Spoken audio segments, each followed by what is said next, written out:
Kalau orang itu punya kecerdasan spiritual, pasti IQ-nya juga tinggi. Nggak mungkin bodoh pasti. Namanya ilmu yang lain bisa dicapai dalam sekejap. Kalau dia mau, dia belajar apa? Komputer. Ya 1 malam juga bisa. Ya, iya, makanya ya tidak aneh ketika Islam itu tampil memimpin dunia. Itu juga orang-orang jenius itu muncul seketika dan banyak sekali. Sayyidina Umar dulu kuliah di mana, belajar leadership di mana bisa memimpin dunia? Enggak kok. Ya bukan itu proses juga, tapi dalam waktu yang singkat kan begitu, cepat. Karena mesinnya berbeda, kayak mesin jet kan gitu. Ya tadi naik mobil dari Jakarta ke Surabaya ya lama, dengan mesin jet ya 10 menit. Begini ya. Sekalipun bertakwa juga memang kalau memang otaknya dibuat lain ya nggak bisa dong.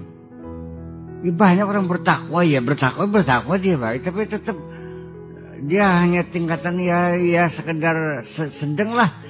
Nilainya IQ-nya tuh, intelligent question-nya tuh 100 lah pas gitu, normal gitu.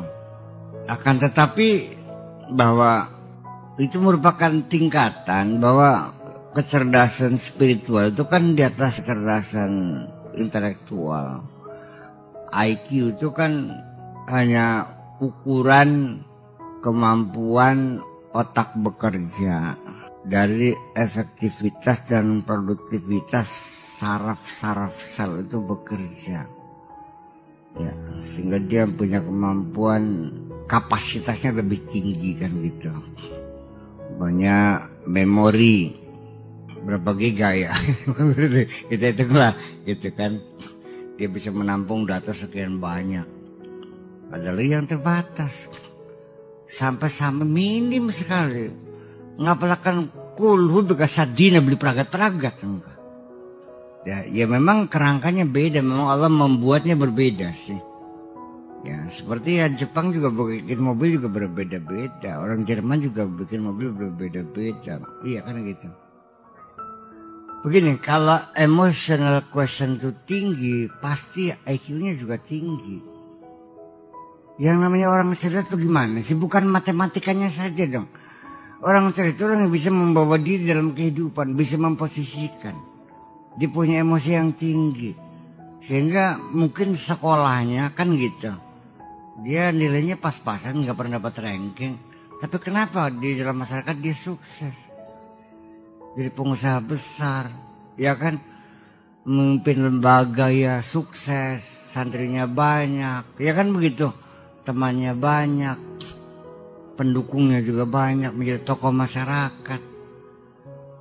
Malah sebaliknya orang yang IQ-nya tinggi, beli payu gini, boro-boro orang hormat, marak gak langka, beli doyan jadi masyarakatnya. Iya, jadi artinya ya kita harus punya sudut pandang, kita harus dirubah ya terhadap masalah kecerdasan ini. Saya lebih mengharapkan seseorang itu emotional question-nya yang tinggi, bukan IQ. Nah, kesalahan kita di Indonesia ini ketika merancang pendidikan di Indonesia ini dipacu kepada peningkatan IQ, intelligent question, akhirnya kan gagal. Sebab persoalannya ilmu itu tidak akan selesai ketika orang itu selesai sekolah, tidak. Tapi keseharian dengan emotional question, dia mendapatkan ilmu yang banyak setiap hari bertambah. Kan dia punya kecerdasan. Kenapa orang itu ketika saya minta pinjaman utang nggak dikasih? Sadar, dia mulai belajar kan gitu. Belajar bagaimana menarik perhatian orang, bagaimana belajar supaya orang itu bisa ada keinginan menolong kita. Iya, sampai nama orang juga dihafal baik-baik. Ya dong, nggak mungkin orang yang emotional question itu tinggi menulis nama orang itu salah. Iya kan? Dan siapa sahabat rekanan yang lahir tanggal sekian ulang tahun, dia ingat kok. Jadi ya memang Pada akhirnya kekeliruan pemerintah Indonesia ketika merancang pendidikan mengacu kepada peningkatan IQ akhirnya menjadi gagal. Buktinya apa?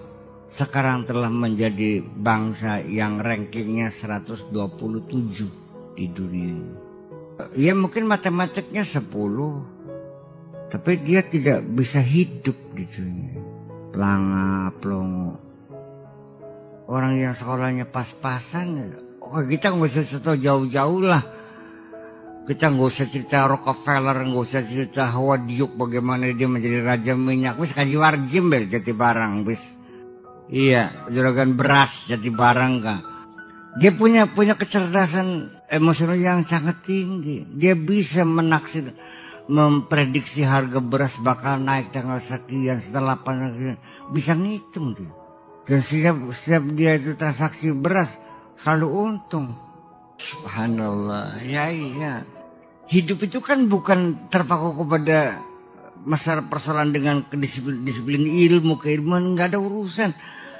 Hidup ya. Jadi orang itu hidup di alam yang nyata gitu. Iya, dia bisa memposisikan diri. Iya, ini banyak orang otaknya cerdas tapi perasaannya nggak cerdas. Dia bukan tokoh, bukan apa kok. Dia seolah seperti sudah menjadi tokoh, merasa seperti orang besar gitu. Ya, jadi ya memang pada akhirnya ilmu itu kan hanya untuk mengantarkan kita mencari sukses dalam hidup dong. Iya kan? Makanya jadi masalah emotional quotient sendiri ya perlu harus kita perhatikan. Ya. Sekarang kok tiba-tiba kenapa pimpinannya itu benci sekali ditekan oleh atasannya. Saya ini salahnya apa Pak Kiai? Saya mau atasan ngurus disiplin itu. Ya kamu bodoh sih. Iya, saya kerja mampu, iya saya tahu.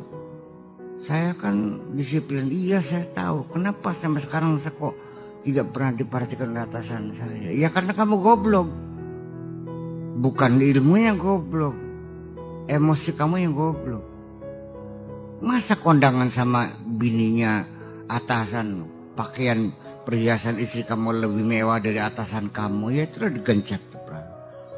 Tidak paham bahwa persaingan di kalangan perempuan itu sangat keras sekali, tahu nggak?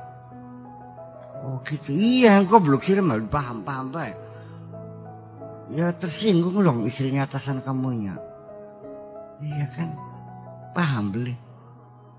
Nah, kalau sudah spiritual quotient itu sudah melesat jauh, sudah meninggalkan IQ, EQ ya. Kalau SQ itu udah artinya sampai kepada orang datang mau apa juga kita tahu kok. Wis pada mau usah cerita soal nongol karep nyelutang kan gitu. Iya. Ya mungkin ya itulah kecerdasan kita membuat kaidah-kaidah umum dari perilaku orang, dari penampilan orang, ya sehingga dengan ya mungkin orang mengatakannya saya termasuk orang yang punya indera ke-6, ke-7, padahal mah enggak juga. Ya dari pengalaman yang berulang-ulang itu menjadi penghayatan gitu. Sampai kepada kita memposisikan seseorang juga nggak usah lama-lama, 5 menit aja kita ngobrol.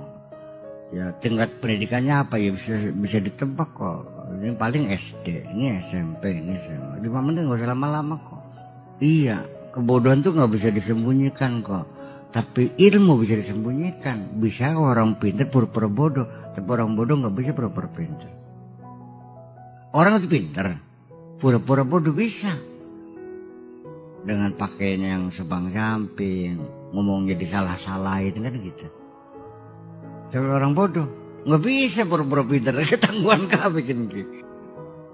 Nah ini sementara kita kan menduga bahwa kecerdasan itu adanya kan di otak ini, dari jaringan-jaringan sel yang ada sekian miliar sel bekerja sebagai receiver, sebagai transmitter, sebagai saraf memori, saraf buah segala macam. Dari itu sudah kita dalami semuanya. Ternyata ketika yang kita bahas masalah kecerdasan spiritual itu sudah tidak pakai sel-sel lagi tuh mah, sudah wireless, udah nggak pakai kabel lagi, pakai gelombang kan gitu kemampuan itu. Makanya jadi kalau dalam menyimpulkan suatu, menyikapi itu sangat cepat sekali, nggak bisa. Ntar mikir, terleh saya pikir-pikir dulu, berarti kurang cerdas ya on time. Gitu. Muncul pertanyaan, jawaban sudah siap. Iya, jawaban sudah siap. Gitu. Jadi memang sekalipun gerak refleks sendiri itu masih tetap melalui proses saraf yang dikirim secara cepat dan otomatis, itu masih saraf mas. Ketika kita ada sesuatu yang berbahaya menyentuh tubuh kita, kita melakukan gerak antisipasi yang secara refleks gitu. Itu bisa melalui latihan dan saraf kita dibangun terus, bisa terjadi kayak tukar-tukar mecah gitu kan gitu. Begitu belajar melesat begitu dia sudah bisa menangis.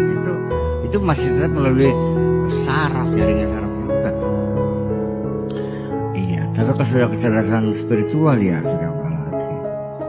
Nah, yang berfungsi bukan aklun, nantinya kolbun, hati dia berfungsi lebih dari otak. Paham nggak? Kecerdasan hati dengan kecerdasan otaknya lain dong. Ya tinggi hati dong, spiritual question itu mana lagi? Seseorang memahami dengan otaknya, betul kan? Tapi kenapa dalam Al-Quran dikatakan walahum qulubun la yafqahuna biha? Mereka punya hati, tapi hatinya tidak bisa dipakai untuk memahami. Di dunia otaknya cerdas, bisa paham, tapi hatinya yang tidak paham. Bahwa orang itu belum punya kecerdasan spiritual. Mendengar dengan telinga, melihat dengan, berpikir dengan hati. Dia bisa berpikir, dia bisa melihat, dia bisa mendengar. Itu makanya. Jadi ya, kalau telinga kita mendengar ya dalam batasan tertentu ya sekian meter, makin jauh makin sayup-sayup dan akhirnya tidak terdengar. Karena radar yang kita pakai gendang telinga dan radar yang daun telinga yang menampung gelombang suara ini juga suara sudah buyar di tengah jalan. Tetapi kalau yang mendengar ini hati, bukan hanya orang menjerit, keluh kesah orang di dalam hati pun terdengar. Sehingga apa yang sedang dihayali seseorang juga terdengar. Sampai untuk mengintai apa yang sedang diimpikan seseorang yang tidur itu juga bisa kelihatan. Kenapa? Karena hati sudah berfungsi. Iya Mas Epen. Ya di antara kalian semua baru Mas Epen yang saya buktikan bahwa betapa hebatnya Allah. Ya tapi saya tidak akan berulang-ulang sulap-sulapan dong. Memangnya lagi adu kesaktian. Setan juga kadang-kadang. Enggak ternyata tidak efektif. Ya, tapi ya pendidikan inilah kita bikin sekolah, bikin pesantren nih. Ya ujung-ujungnya akhirnya ya saya yang dihormati orang, tetapi Allah tidak dihormati kok. Ngapain? Nanti ya lama-lama saya jadi Tuhan juga akhirnya. Ya setan juga. Ya kan gitu. Ya wis. Jadi pada akhirnya ya waliyal talataf wala yusyaranna bikum ahada. Lembut haluslah, sembunyikan dalam dirimu, gak usah kau ceritakan kepada siapapun. Iya memang demikian bahwa hati kita punya kemampuan radar yang sangat tinggi sekali. Ketika orang itu tertidur, dia mimpi kan. Dalam mimpi kan berdialog kan dengan makhluk-makhluk impiannya. Ketika dia berdialog menggunakan bahasa enggak? menggunakan bahasa enggak? Bahasa batinnya kan, mengeluarkan gelombang enggak? Ya